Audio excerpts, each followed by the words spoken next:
இந்த வீடியோவில் நம்ம எதை பற்றி பார்க்க போகிறோம் அப்படின்னா, தேவனை நீதி செய்யுங்க, நியாயம் செய்ய அப்படின்னு கேட்கும்போது ஆண்டவர் நமக்கு நீதி நியாயங்களை செய்வாங்க. அப்படி ஆண்டவர் சொல்லுகிறதுக்கு டிலே ஆச்சு அப்படின்னா, நம்ம தீர்க்கதரிசிகள் இடத்துலையோ ஆசாரிய இடத்துலையோ போனால் நமக்கு என்ன சம்பவிக்கும்? இல்லை ஆண்டவர் நீதி செய்யும் பொழுது மற்றவருடைய லைஃப்பில் என்னெல்லாம் சம்பவிக்கும்? இப்படிங்கிறத அந்த வீடியோவில் பார்க்க போகிறோம். இது உங்களுக்கு பிரயோஜனமாக இருக்கும். வாசிக்கலாம். சங்கீதம் 94 1வது வசனம். நீதியை சரிக்கட்டுகிற தேவனாகிய கர்த்தாவே, நீதியை சரிகட்டுகிற தேவனே பிரகாசியும். ஓகே, இந்த வசனத்தில் போட்டிருக்கு நீதி செய்யுங்கப்பா. இதுக்கு முன்னாடிலாம் எங்கள் எல்லைகளில் நீங்கள் நீதி செஞ்சீங்கல்ல, இப்போவும் என்ன செய்யுங்க, எங்களுக்கு நீதியை செய்யுங்க அப்படின்னு இந்த ஜனங்கள் இந்த ஜெபிக்கிற ஒரு ஜபந்தான் இந்த சங்கீதத்தில் நம்ம வாசித்துட்ருக்கோம். ஏன் இப்படி நம்ம கேட்கணும்? இப்படி கேட்குற அளவுக்கு ஆண்டவர் ஒரு டஃப்பான ஒரு ஆளா, ஆண்டவர் ஒரு ஸ்ட்ரிக்டான ஒரு கடவுளா அப்படின்னா வாசிக்கலாம். உபாகமம் 33வது அதிகாரம் 3வது வசனம். மெய்யாகவே அவர் ஜனங்களை சிநேகிக்கிறார், அவருடைய பரிசுத்தவான்கள் எல்லோரும் உம்முடைய கையில் இருக்கிறார்கள். அவர்கள் உம்முடைய பாதத்தில் விழுந்து உம்முடைய வார்த்தைகளினாலே போதனை அடைவார்கள். சரி, ஓகே. இதில் போட்டிருக்கு மெய்யாகவே அவர் ஜனங்களை சிநேகிக்கிறார். அவர் ஜனங்களை என்ன செய்கிறாங்க? ஆண்டவர் என்ன செய்கிறாங்களாம்? ஜனங்களை நேசிக்கிறாங்க. அப்போ நம்ம நேசிக்கிற ஒரு ஆண்டவர் தான். அது மாத்திரம் கிடையாதான், என்னவா நம்மளை கரங்களிலே பிடித்திருக்கிற ஒரு தேவனா. சரி, எப்படிலாம் நேசிக்கிறாங்க அப்படின்னு ஒரு சில வசனங்கள் வாசிக்கலாம். ஓசியா 9வது அதிகாரம் 10வது வசனம்.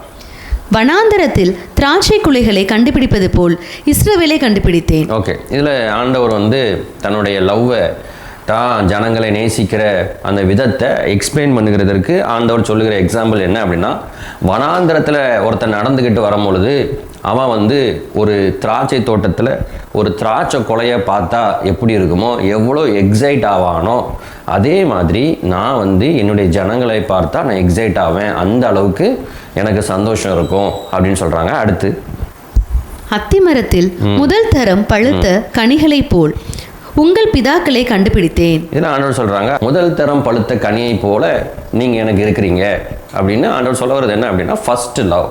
எப்படி ஒருத்தவங்களுக்கு ஃபர்ஸ்ட் லவ் அப்படி மைண்டில் அப்படி இருக்குமோ, அதே போல் அதாவது ஏமாற்றலாம் படுறதுக்கு முன்னாடி எப்படி அந்த லவ் இருக்குமோ அப்படி எனக்கு நீங்கள் யார் இருக்கீங்க, நீங்கள் இந்த இஸ்ரவேல் ஜனங்கள் எனக்கு இருக்கிறாங்க அப்படின்னு ஆண்டவர் சொல்கிறாங்க. இப்படியெல்லாம் ஆண்டவர் நம்மளை நேசிக்கிறது நிமித்தம் ஆண்டவர் நமக்கு ஒன்று பண்ணி வச்சுருக்கிறாங்களாம். என்ன வாசிக்கலாம்? 11வது வசனம். எப்பிராயிமின் மகிமை ஒரு பறவையை போல் பறந்து போம். அது ஓகே, இதில் போட்டிருக்கு ஒரு மகிமையால் என்ன செஞ்சு வச்சுக்கிறாங்களாம்? ஒரு மூடி வைத்திருக்கிறாங்க, நம்மளை சூழ்ந்துருக்கிறாங்க, நம்மளை கவர் பண்ணியிருக்கிறாங்க. எப்படி ஒரு பெட்ஷீட்டை வச்சு நம்ம மூடிக்கிறோமோ அதே போல் நம்ம மகிமையால் என்ன செஞ்சுருக்கிறாங்களாம்? நம்மளை மூடி இருக்கிறாங்களாம். அவருடைய மகிமையினால் நம்மளை மூடி இருக்கிறார். ஆனால் நீங்கள் எப்படி இருக்கிறீங்க, அவருடைய ஜனங்கள் எப்படி இருக்கிறாங்க அப்படின்னு ஆண்டவர் சொல்கிற வார்த்தை ஓசியா 9வது அதிகாரம் 8வது வசனம். எப்பிராயிமின் காவற்காரர் என் தேவனோடே எதிர்த்து நிற்கிறார்கள். தீர்க்கதரிசி என் வழிகளில் எல்லாம் குருவி பிடிக்கிறவனுடைய கண்ணியாகவும் தன் தேவனுடைய ஆலயத்திலே பகையாளியாகவும் இருக்கிறான். 9 வாசிக்கலாம். கிபியாவின் நாட்களில் நடந்தது போல அவர்கள் தங்களை மிகவும் கெடுத்து கொண்டார்கள். அவர்களுடைய அக்கிரமத்தை அவர் நினைப்பார், அவர்களுடைய பாவங்களை விசாரிப்பார். இதில் 2 வார்த்தை ஆண்டவர் யூஸ் பண்ணுறாங்க. 2 வார்த்தை யூஸ் பண்ணுறாங்க. 8, 9 பார்க்குறோன்னா, ஒன்று என்ன சொல்கிறாங்க அப்படின்னா, எதிர்த்து நிற்கிறார்கள். நான் இந்த ஜனங்கள் என்ன செஞ்சுட்டு இருக்கிறேன்? நான் நேசிக்கிறேன். நான் வனாந்திரத்தில் கிடைக்கிற ஒரு திராட்சை குலைக்கு கிடைச்சா அவனுக்கு எவ்வளோ சந்தோஷமாக இருக்கும். இப்படிலாம் எக்ஸ்பிளைன் பண்ணுறாங்க. ஆண்டவர் இப்படி ஒரு மனுஷனை எக்ஸ்பிளைன் பண்ணுற ஒரு அவசியமே கிடையாது. அவர் தன்னை நேசிக்கிற மாதிரி ஒரு மனுஷனை உண்டாக்கியாச்சு அப்படின்னா அவன் நேசிச்சுக்கிட்டே இருக்க போகிறான். ஏன் இப்படிலாம் எதிர்பார்க்கணும்? ஆனால் ஆண்டவர் எதிர்பார்க்குற ஒரு கேரக்டர் அதை சொல்கிறாங்க. நான் இப்படிலாம் இருக்கேன், இப்படிலாம் நேசிக்கிறேன், இப்படிலாம் நேசிக்கிறதுனால என்கிட்ட என்ன மகிமை இருக்கோ அந்த மகிமையை என்ன செஞ்சுருக்கேன்? ஹோமலில் மூடி வச்சுருக்கேன். ஆனால் நீ எப்படி இருக்க அப்படின்னா எதிர்த்து நிற்கிற. அடுத்த ஆண்டவர் சொல்கிறாங்க, நீ என்ன செஞ்சிட்டு இருக்கிற? உன்னை ஓன் தலையிலே மண்ணவரி போட்டுட்டு இருக்கிற மாதிரி என்ன செஞ்சுட்டு இருக்க? நீ உன்னை கெடுத்து கொண்டுட்டு இருக்க. இப்படிலாம் இருக்கிறதுனால நான் என்ன செய்வேன்? உன்னை நான் விசாரிப்பேன். 9ல் சொல்கிறாங்க, அப்படி தானே? அவர்களுடைய அக்கிரமத்தை அவர் நினைப்பார், அவர்களுடைய பாவங்களை விசாரிப்பார். அவர்களுடைய பாவங்களை விசாரிப்பான். எல்லாரையும் ஆண்டவர் விசாரிக்கிறது இல்லை. சிலர் என்ன செஞ்சிடறாங்க? ஆண்டவர் என்ன செஞ்சிடறாங்களாம்? விட்டுடுறாங்க. சிலர் தேவை கிடையாது, சிலர் வேண்டாம் அப்படின்னு விட்டுடுறாங்க. இவன் போட்டோம் அப்படின்னு விட்டுறாங்க. யார் தனக்கு வேணும் அப்படின்னு ஆண்டவர் தீர்மானிக்கிறாங்களோ, யார் தான் கூட இருக்கணும் அப்படின்னு நினைக்கிறாங்களோ அப்படிப்பட்டவர்களை விசாரித்து அவனுடைய அக்கிரமங்களை தொடச்சி சுத்தம் பண்ணி பக்கத்தில் இருக்கணும் அப்படின்னு விரும்புகிற ஒரு தேவன். இந்த விசாரிக்கிற இந்த லைனில் ஆண்டவர் செய்கிற, அதாவது விசாரிக்கிறதுக்கு நிறைய காரியத்தை செய்கிறாங்க. அதாவது அவனை தண்டிக்கிறதுக்கு நிறைய காரியத்தை செய்கிறாங்களாம். ஸோ இப்படி நிறைய செய்கிறதுக்கு நிறைய காரியத்தில் ஆண்டவர் செய்கிற ஒரு முக்கியமான ஒன்றை இங்கே இந்த இடத்துல மென்ஷன் பண்ணுறாங்க. வாசிக்கலாம் 7வது வசனம். விசாரிப்பின் நாட்கள் வரும், நீதி சரிக்கட்டும் நாட்கள் வரும் என்பதை இஸ்ரவேலர் அறிந்து கொள்வார்கள். உன் மிகுதியான அக்கிரமத்தினாலேயும் மிகுதியான பகையினாலேயும் தீர்க்கதரிசிகள் மூடரும் ஆவியை பெற்ற மனுஷர்கள் பித்தம் கொண்டவர்களுமாய் ஆகிறார்கள். இதில் ஆண்டவர் சொல்றாங்க, தீர்க்கதரிசிகள் எப்படி ஆயிடுவாங்க? மூடர்கள் ஆயிடுவாங்க. அடுத்து ஆவியை பெற்றிருக்கிற மனுஷன் பித்தம் கொண்டவர்களுமாக மாறிடுவாங்க. இது ஆண்டவர் சொல்ற காரியம். இப்படிலாம் நான் என்ன செஞ்சிருவேன்? நான் மாற்றிடுவேன். அப்போ இதுலேருந்து நம்ம வாசிச்சோம்ல, இதுலேருந்து என்ன தெரியுது அப்படின்னா, தேவனே எனக்கு நியாயம் செய்யுங்க, தேவனே எனக்கு நியாயம் செய்யுங்க நம்ம கூப்பிடும் பொழுது ஆண்டவர் என்ன செஞ்சிருவாங்க? ஒரு காலகட்டத்தில் சைலண்ட்டாக இருப்பாங்களாம், பேச மாட்டாங்களாம், அமைதியாக இருப்பாங்களாம். ஆனால் ஆண்டவர் அமைதியாக இருந்தால் இருந்துட்டு போட்டோம் அப்படின்ட்டு நம்ம என்ன செய்வோமா? நம்ம போய் டைரெக்டாக போய் தீர்க்கதரிசியை போய் தேடி போய், அதே போல் ஆவியை பெற்றிருக்கிற மனுஷனை தேடி போய் அங்கே போய் என்ன கிடைக்குது, ஏது கிடைக்குது, நம்ம பிரச்சனையிலேருந்து ஷார்ட்கட்டில் எஸ்கேப் ஆகிறதுக்கு என்ன வழி அப்படின்னு நம்ம என்ன செய்வோமா? அங்கே தேடி போவோமா? அப்படி அங்கே தேடி போகும்போது என்ன நடக்கும்? வாசிக்கலாம்.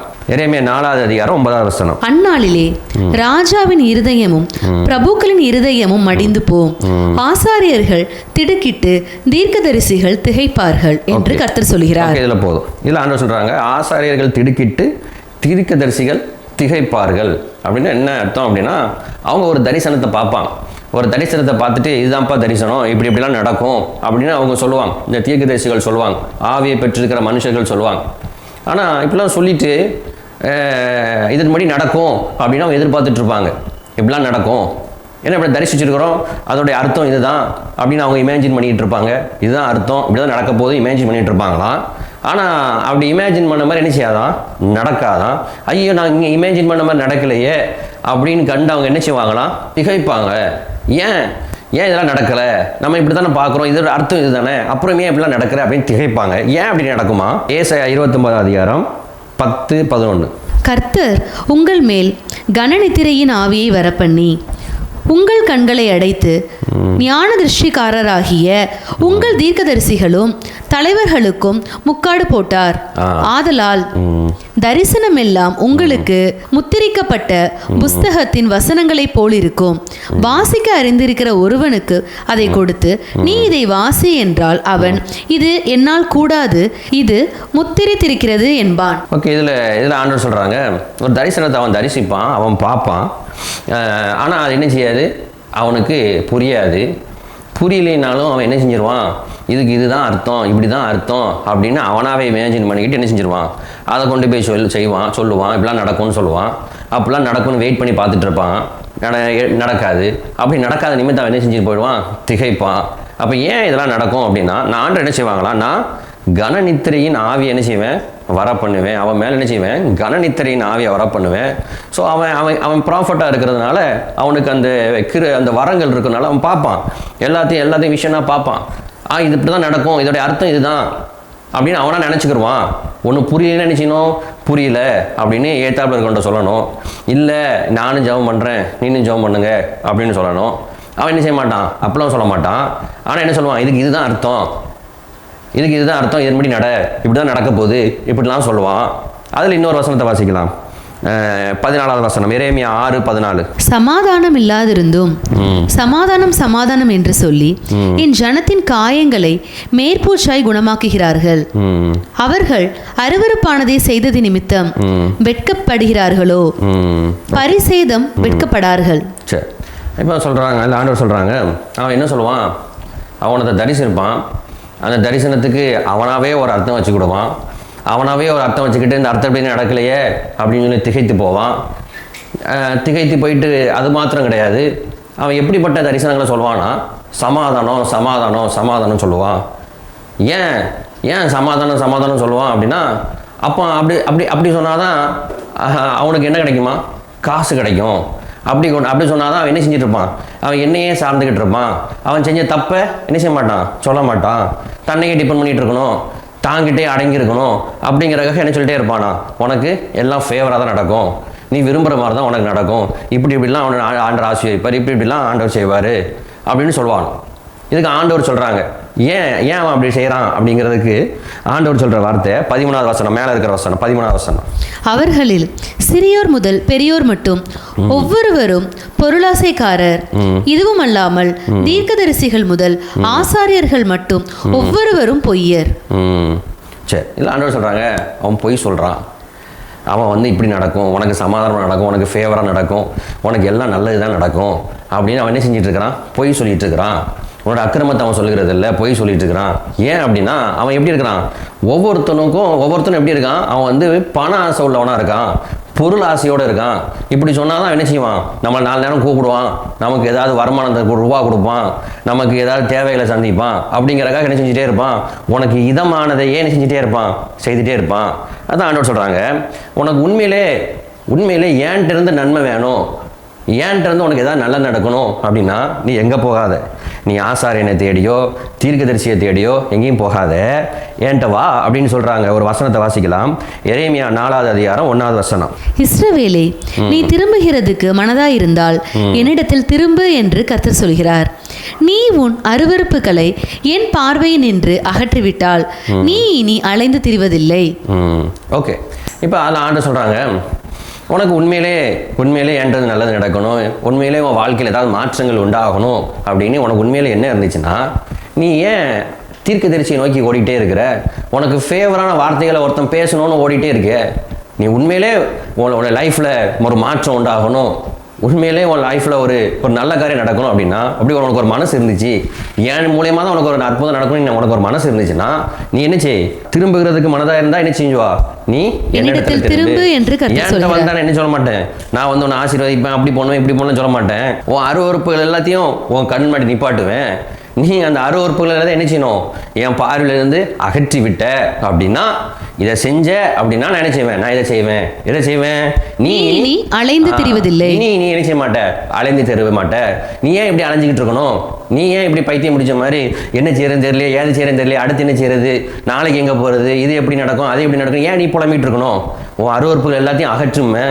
நீ அதை கீழ்ப்படிஞ்சு அகற்றன்னா உன்னுடைய அலைச்சல்களை என்ன செய்வேன்? நான் நிப்பாட்டுவேன்.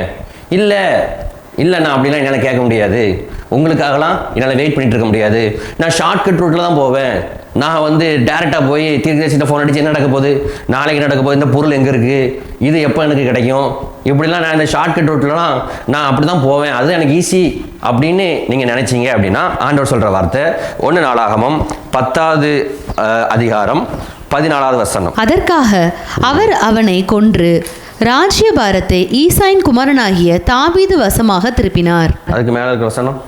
அப்படியே சவுல் கர்த்தருடைய வார்த்தையை கைக்கொள்ளாமல் கர்த்தருக்கு செய்த தன் துரோகத்தின் நிமித்தம் அவன் கர்த்தரை தேடாமல் அஞ்சனம் பார்க்கிறவர்களை கேட்கும்படி தேடினது நிமித்தமும் செத்து போனான்.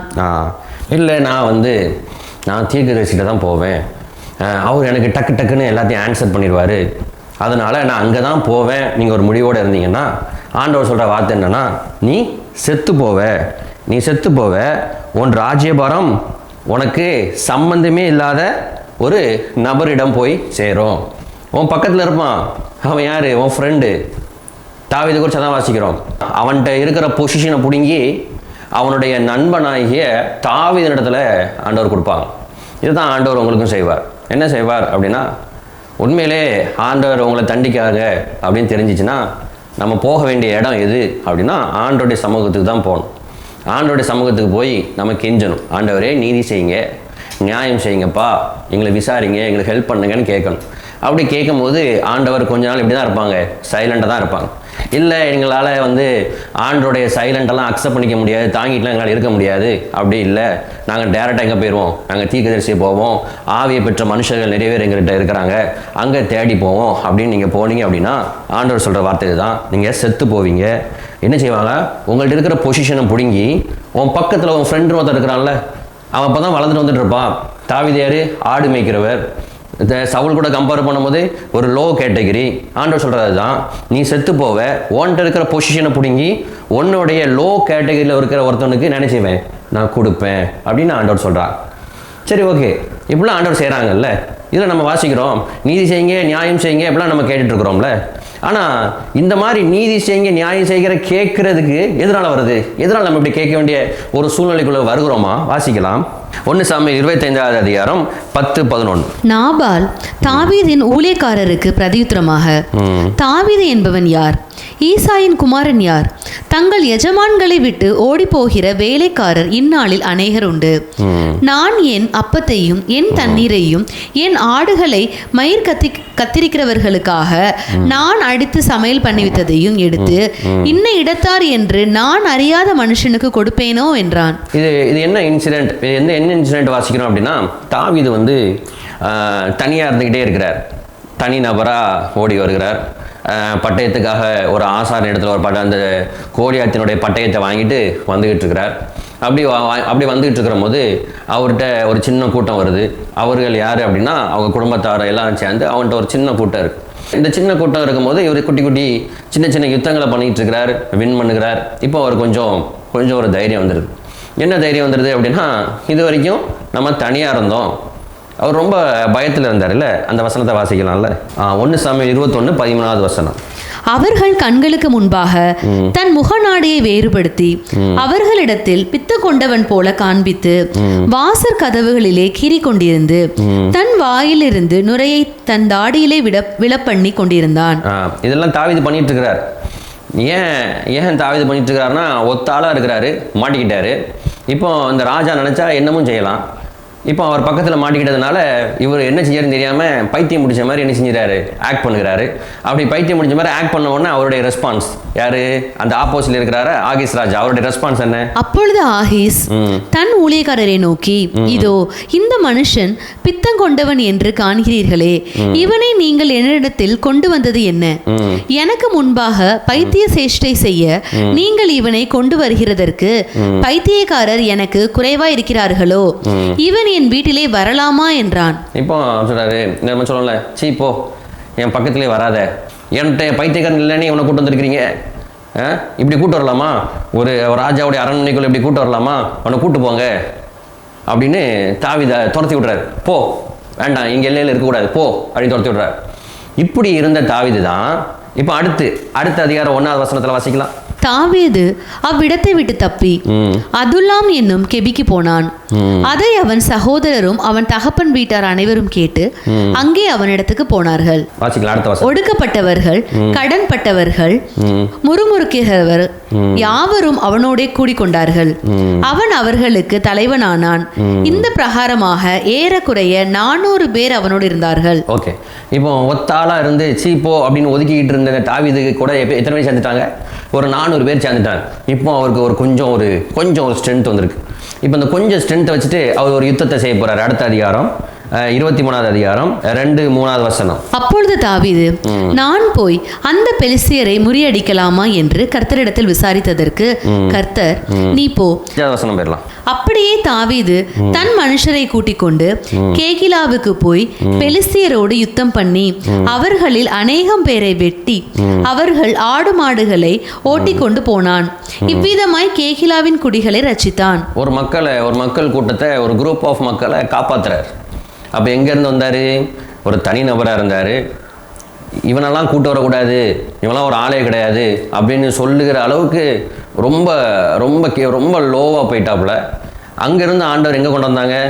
ஒரு 400 பேரை சேர்த்து ஒரு சின்ன ஒரு ஸ்ட்ரென்த் பண்ணுறாங்க. இந்த ஸ்ட்ரென்த்தை வச்சு என்ன செய்கிறாரு? ஒரு யுத்தம் பண்ணுறாரு. தன்னை காட்டிலும் ஒரு பெருங்கூட்டத்தை அவர் நம்பர்ஸே சொல்லாத, பைபிள் போல் நம்பர் போடல, இத்தனை பேரை அவர் கொலை பண்ணார், எத்தனை பேரை வின் பண்ணார், எதுவும் தெரில நமக்கு. அப்போ ஒரு பெருங்கூட்டத்தை ஜெயிக்கிறாரு. இப்போ ஜெயிச்சுட்டு இப்படி ஒரு குட்டி யுத்தங்களை பார்த்துக்கிட்டு இருக்கிறார். இப்படி இந்த குட்டி யுத்தங்களை பார்த்ததுக்கப்புறம் தான் இவர் என்ன செய்கிறாரு அப்படின்னா, இந்த நாபால் இடத்துல போயிட்டு என்ன சொல்கிறாரு அப்படின்னா, நீ போய் அந்த தன்னோட ஊழியக்காரத்தில் சொல்கிறாரு, நீ போய் நாபால் இடத்துல போய் நீ இப்படிலாம் பேசு அப்படின்னு சொல்கிறார். அப்படி நாபால்கிட்ட போய் பேசும்போது அந்த நாபால் வந்து தாவீதை குறித்து சொல்கிற வார்த்தை தான் அந்த வார்த்தை. இது 1 சாமுவேல் 25 அதிகாரம் 10-11 மறுபடியும் வாசிக்கலாம். நாபால் தாவீதின் ஊழியக்காரருக்கு பிரதியுத்தரமாக, தாவீது என்பவன் யார்? ஈசாயின் குமாரன் யார்? தங்கள் எஜமான்களை விட்டு ஓடி போகிற வேலைக்காரர் இந்நாளில் அநேகர் உண்டு. நான் என் அப்பத்தையும் என் தண்ணீரையும் என் ஆடுகளை மயிர் கத்தரிக்கிறவர்களுக்காக நான் அடித்து சமையல் பண்ணிவித்ததையும் எடுத்து இன்ன இடத்தார் என்று நான் அறியாத மனுஷருக்கு கொடுப்பேனோ என்றான். சரி, இப்போ அவர் கொஸ்டின் கேட்கிறார். யாரு? இந்த நாபால் கொஸ்டின் கேட்கிறார். அதாவது இந்த தாவீதோட கிராஃப் அப்படி போய்கிட்டே இருக்கு. அதாவது ஒத்த நபராக இருந்தார், 400 பேராச்சு, அதுக்கப்புறம் யுத்தங்களை பண்ணுறாரு, வின் பண்ணிகிட்டே இருக்கார். இப்படி கிராஃப் அப்படி போய்கிட்டே இருக்கு. இப்படி இந்த கிராஃப் வின் பண்ணி போய்கிட்டே இருக்கும்போது இப்போ ஒரு முடிவு எடுக்கிறார். முடிவு எடுத்து இப்போ இந்த நாபால் இடத்துல அனுப்புறாருல, இதுக்கு நாபால் கொடுக்குற ரிப்ளை தான் இது. நாபால் என்ன சொல்கிறாரு? தாவீதோட வேலைக்கார பற்றி என்ன சொல்கிறாருன்னா, தாவீது என்பவன் யார்? ஈசாயின் குமாரன் யார்? யார் ஈசாய்? ஈசாயோட குமாரன் யாரு? அவர் சொல்கிறாரு, வேலைக்காரன். அவன் ஒரு வேலைக்காரன். என்ன, யார் வேலைக்காரன்? எஜமான எடுத்து தப்பி வேறு ஓடி போவான்ல, இங்கே சம்பளம் கிடைக்கல, வேற இடத்துல சம்பளம் கிடைக்குன்னு வேலைக்காரர்கள் ஓடி போவாங்கல்ல, மாறி போவாங்கல்ல, அதே மாதிரி அவன் ஒரு வேலைக்காரன். அவர் என்ன சொல்கிறாரு? அந்த வேலைக்காரனுக்கு என்ன செய்ய மாட்டேன் அப்படின்னா, நான் எனக்கு கொஞ்சம் வச்சிருக்கிறேன், சாப்பாடுகள் கொஞ்சம் காரியங்கள் எல்லாம் வச்சிருக்கிறேன். அதை எதுக்காக வச்சிருக்கிறேன்? என்னுடைய ஊழியக்காரர்கள் கொஞ்சம் பேர் இருக்கிறாங்க. அவங்க யாரு? ஆடுகளுக்கு மயிர் கத்தரிக்கிறவர்களுக்காக. அவங்க என்கிட்ட கொஞ்சம் ஊழியக்காரங்க இருக்காங்க, வேலைக்காரங்க இருக்காங்க. அவங்களாம் யாருன்னா, ஆட்டுக்கு முடி வெட்டுறவங்க, ஆட்டை சுத்தம் பண்ணுறவங்க, க்ளீன் பண்ணுறவங்க. அவங்களுக்குன்னு கொஞ்சம் சாப்பாடு இருக்குது. அந்த சாப்பாடு அது அவங்களுக்கு தான். அதை எடுத்துகிட்டு கொண்டு போய் நான் எங்கே செய்ய மாட்டேன், நான் வேலைக்காரன் கொடுக்க மாட்டேன். அவனுக்கு கொடுத்தாலுமே கொடுப்பானே தவிர நான் என்ன செய்ய மாட்டேன், இவனுக்கு கொடுக்க மாட்டேன். ஏன்னா இவன் யாருன்னு எனக்கு தெரியாது. ஏன் இப்படிலாம் பேசுகிறாரு? தாவீது உண்மையில ஒன்றுமே செய்யலையானா வாசிக்கலாம். 1 சாமுவேல் 25 அதிகாரம் 15-16. அந்த மனுஷரோ எங்களுக்கு மிகவும் உபகாரிகளாக இருந்தார்கள். நாங்கள் வெளிகளில் இருக்கும்போது அவர்கள் எங்களிடத்தில் நடமாடின நாளெல்லாம் அவர்கள் எங்களை வருத்தப்படுத்தினதும் இல்லை, நமது பொருளில் ஒன்றும் காணாமற் போனதும் இல்லை. நாங்கள் ஆடுகளை மேய்த்து அவர்களிடத்தில் இருந்த நாளெல்லாம் அவர்கள் இரவும் பகலும் எங்களை சுற்றிலும் மதிலாயிருந்தார்கள். இதில் ஒரு 3 காரியம் போட்டிருக்கு. மிகவும் உபகாரிகளாக இருந்தார்கள். அடுத்து எங்களை அவர் என்ன செஞ்சே கிடையாது, வருத்தப்படுத்தினதே கிடையாது. எங்களுக்கு மதிலாக இருந்தார்கள். அப்போ இதில் வந்து விஷயம் தெரியுது, தெளிவாக தெரியுது. அதாவது கம்ப்ளீட்டாக ஒரு அவமானத்தை படுறாரு தாவீது. இதுக்கு முழுக்க காரணம் என்ன அப்படின்னா அவரு தான். எதனால நம்ம அவமானப்பட்டுட்டு ஆண்டவரை நீதி செய்யுங்க, நியாயம் செய்யுங்க நம்ம எதுக்கு கேட்கோம் அப்படின்னா, நம்மளுடைய பேச்சினால, நம்மளுடைய செயல்கள்னால. இங்கே அதுதான் நடக்காரு. அவருடைய பேச்சினால, அவருடைய செயல்னால அவர் என்ன செஞ்சுறாரு? ஒரு அவமானத்தை சந்திக்கிறார். நன்மை தான் செய்கிறாரு. அவங்களுக்கு மதிலாக இருக்கிறாரு, அவங்களுக்கு காப்பாற்றுறாரு, அவங்களுக்கு ஹெல்ப் பண்ணுறாங்க, ஆபத்தில் உதவியாக இருந்தார். எல்லாம் இருந்தும் ஏன் அந்த அவமானத்தை சந்திக்கிறதுக்கு காரணம் யார் அப்படின்னா தாவீது தானா? அதையும் வாசிக்கலாம். 1 சாமுவேல் 25 அதிகாரம் 5-8 வரைக்கும் வாசிக்கலாம். தாவீது 10 வாலிபரை அழைத்து, நீங்கள் கர்மேலுக்கு போய் நாபாலிடத்தில் சென்று என் பெயரை சொல்லி அவன் சுக செய்தியை விசாரித்து அவனை நோக்கி, நீர் வாழ்க, உமக்கு சமாதானமும் உம்முடைய வீட்டுக்கு சமாதானமும் உமக்கு உண்டான எல்லாவற்றிற்கும் சமாதானமும் உண்டாவதாக என்று அவனை வாழ்த்தி, இப்பொழுது ஆடுகளை மயிர் கத்திரிக்கிறவர்கள் உம்மிடத்தில் இருக்கிறார்கள் என்று கேள்விப்பட்டேன். உம்முடைய மேய்ப்பர் எங்களோட கூட இருந்தார்கள். அவர்கள் கர்மேலில் இருந்த நாளெல்லாம் நாங்கள் அவர்களை வருத்தப்படுத்தவில்லை. அவர்களுடைய பொருட்கள் ஒன்றும் காணாமற் போனதும் இல்லை.